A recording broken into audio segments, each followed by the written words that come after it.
예, 여러분 안녕하십니까? 중독을 얘기하다 이태선입니다. 참 저는 커피에 대해서 인박하지는 않았는데요. 그러나 매일 아침 이 모닝커피에 대한 한 잔의 욕구는 도저히 뿌리칠 수 없는 강렬한 중독 성향으로 다가옵니다. 아침에 한 잔 마시는 커피가 주는 이 향과 또 그리고 그 기분, 몸과 마음을 좀 뭔가 차분하게 가라앉혀주고 마음에 평안함을 주는 그 아침 모닝커피의 매력은 참으로 상쾌하고 기분 좋게 만드는 것 같습니다. 자, 여러분, 오늘 여러분들과 함께 나누고자 하는 그 주제는 어색함입니다. 어색함. 오늘 제 얼굴과 제 몸짓은 좀 어떻습니까? 어색하게 보이십니까? 이 어색함. 영어로는 이제 그 inadequacy는 어떤 주변 상황이나 또 함께하는 일단의 그 사람들의 무리로부터 그 어색함을 갖게 되고 자기 자신의 당당함을 잃게 되는 그런 심리라고 볼 수 있겠습니다. 오랫동안 알코올 의존 심리로 갇혀 있는 사람들의 심리에는 이 어색함이라고 하는 정서가 아주 강하게 내재되어 있다라고 볼 수 있습니다. 물론 술을 마시는 사람이나 또는 마시지 않는다고 하더라도 사람에게 누구나가 어색함이라는 것은 있지요. 자기 자신이 익숙하지 못한 그런 경우라든가 환경에 노출되어 있을 때 어색하지요. 그게 사람의 심리 아니겠습니까? 동서양을 막론하고 또 그리고 술을 마시는 사람이나 안 마시는 사람이나 어색함이라고 하는 정서는 그 사람의 인지상정이다.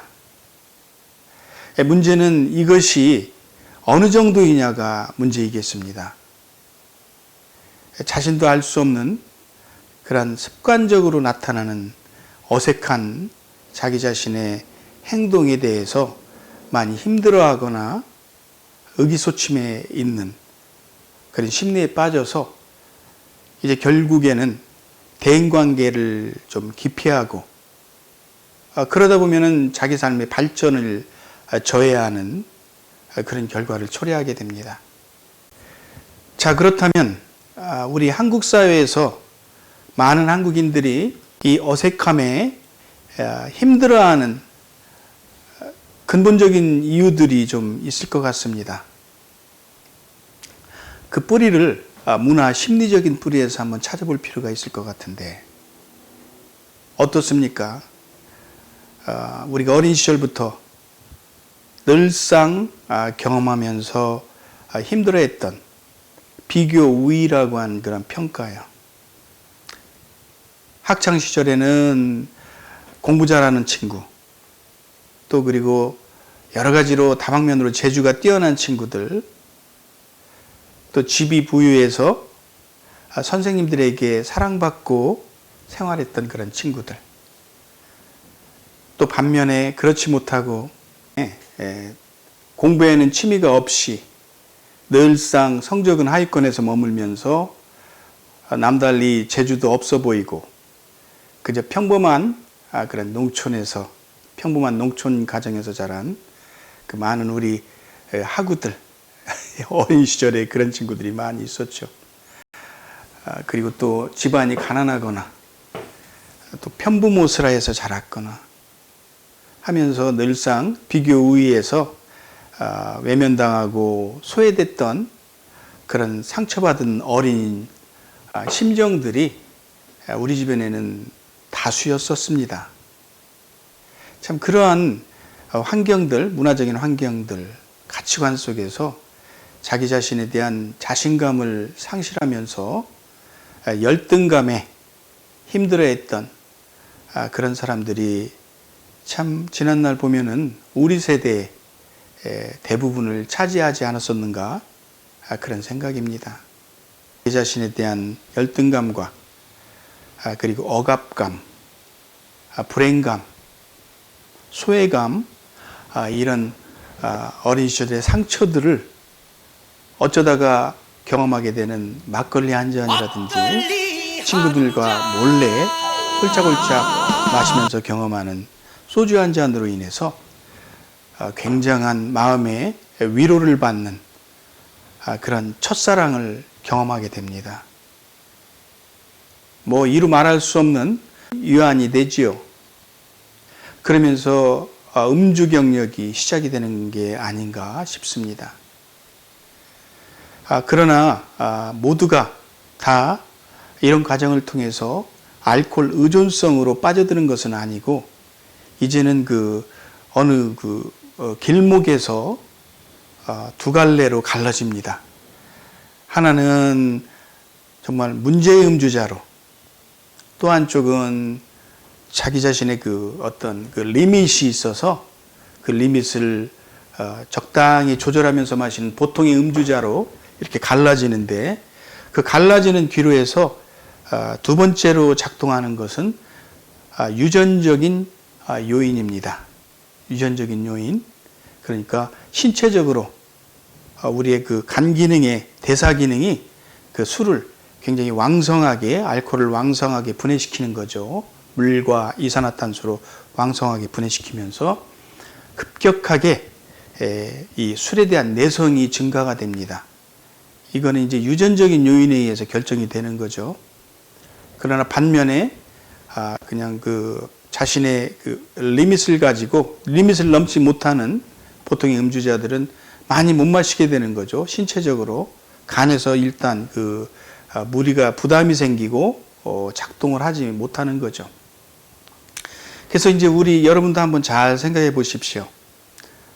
함께 술을 마시면서 이렇게 생활해 오고 커왔던 어린 시절의 친구들을 보면은 어떤 친구들은 이미 말술이 되었거나 또는 소위 말해서 알코올릭의 퍼스널리티를 가지고 살아가는 친구들이 있는가 하면은, 또 어떤 친구들은 술을 마셔도 전혀 어떤 정서적으로 흔들림이 별로 없이, 성격의 변화 없이, 또 주사를 부리지 않고 적당히 마시고 절제하는 그런 음주자로 살아가는 경우도 또 있고요. 바로 이것은 어떤 유전적인 소인자와 그리고 또 부모로부터 받고 태어난 기질이라는 게 있습니다.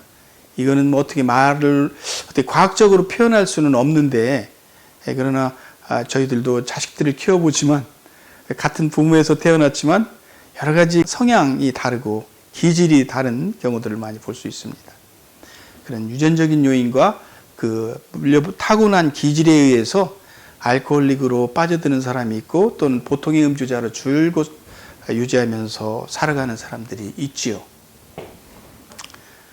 여하튼 이 사회 문화적인 가치관에 의해서 자기 자신의 자존감과 당당함을 잃어버린 사람들이 이 알코올 문화에 쉽게 동조되는 그런 경향이 있습니다. 아마도 우리 한국 문화에서 많은 이들이, 거의 대부분의 사람들이 술을 좋아하는 이유가 바로 자신의 이 어색함, 사람들과 대인관계 속에서 사람들과 그 환경의 어색함을 대처하기 위해서 한 잔의 술을 털어넣어야만 되는 것은 아닌지 곰곰이 생각해 볼 필요가 있습니다. 그런데 이 알코올 의존성으로 빠져들어가는 음주자에게 이 어색함이라고 하는 것은 정말로 고통스러운 내면의 심리이죠. 거의 모든 이들은 조금 전에도 제가 말씀드린 것 같이 사람의 인지상정, 익숙하지 못한 환경이나 어떤 대인관계 속에서 어색함이 있죠. 그러나 보통은 우리가 대처하지 않습니까? 어른이니까. 어렸을 때는 그저 무의식적인 어떤 정서에 의해서 우리가 소셜 스킬이 제대로 발달하지 못한 그런 상황에서는 환경과 그 분위기에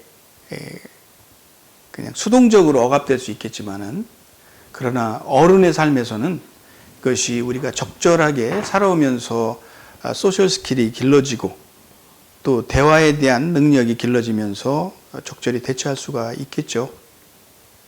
그러나 이제 그 알코올 의존성이 심화된 사람들은 이러한 능력이 거의 발달하지 못하고 상실되어 있다라고 보면은 맞을 겁니다.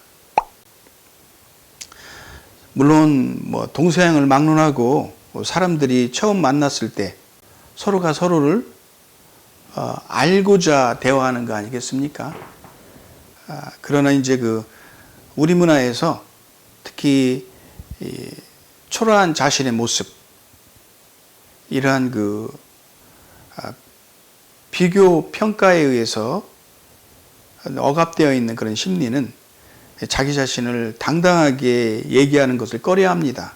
권력과 금권, 그리고 명예욕, 그리고 또 남녀, 자신들의 외모, 자신들의 지성, 학력, 이런 것들로 인해서 우리 한국 사회가 자기 자신의 자존감이 거기에 따라서 맞춰지는, 참 어떻게 보면은 인간의 모순인데요. 이런 것들에 우리가 너무도 집착해 있을 때 자기 자신에 대한 당당함을 잃게 되고 대인관계 속에서 어색함을 갖게 되죠. 자꾸 움츠려드는 자기 자신들을 발견하게 됩니다.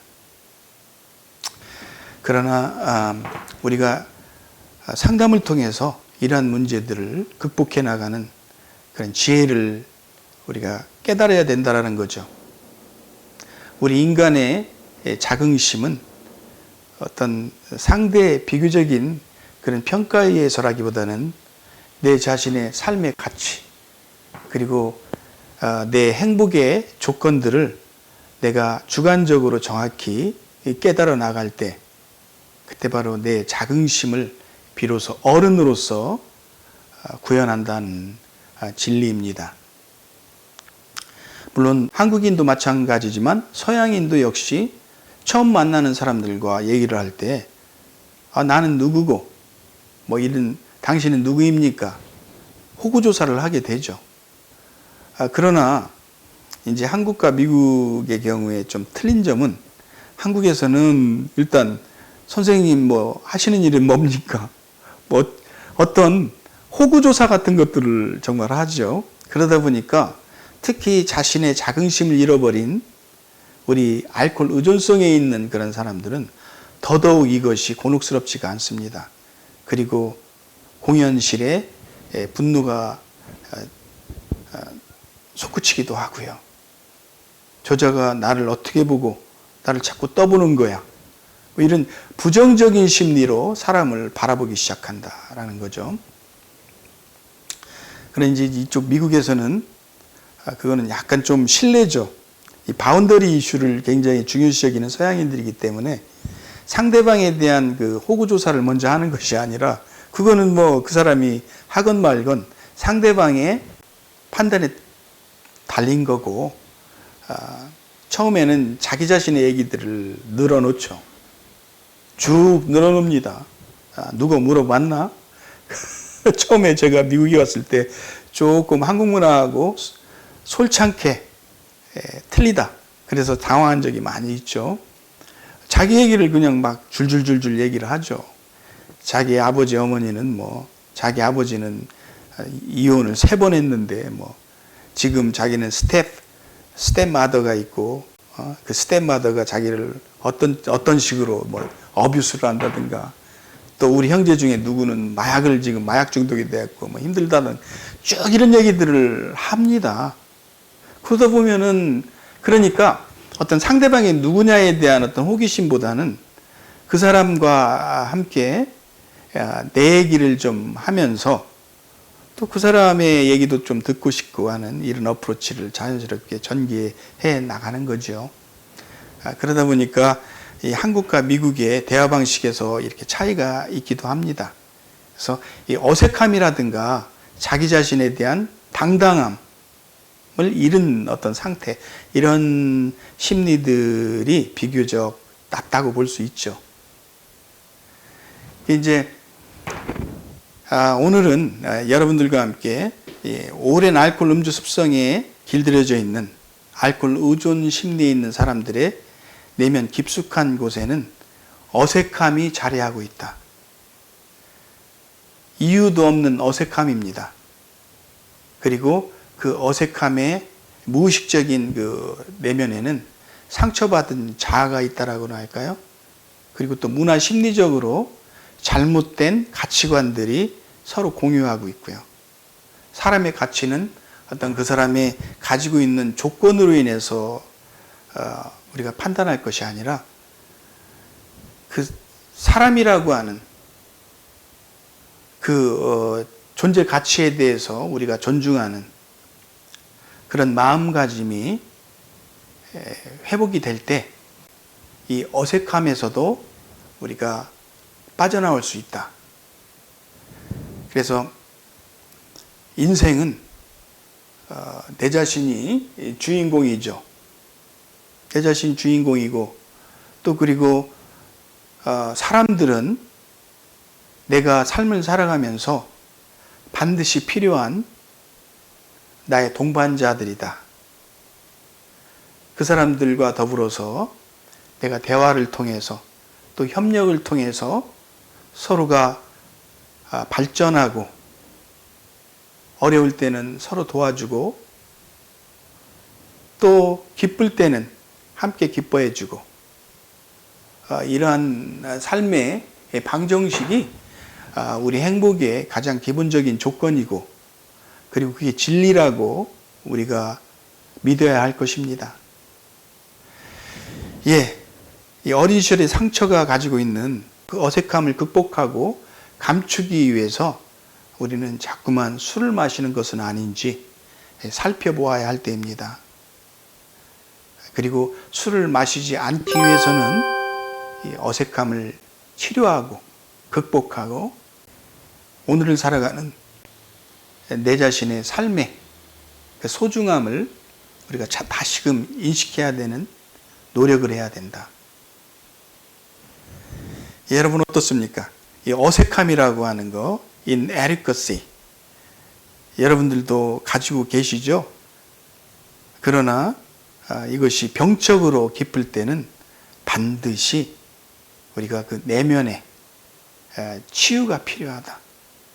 누구와?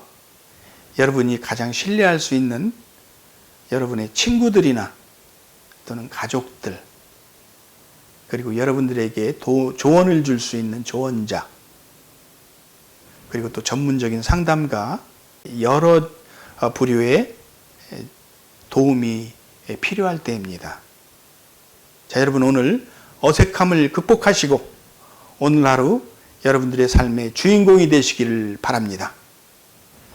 감사합니다. 이태선이었습니다.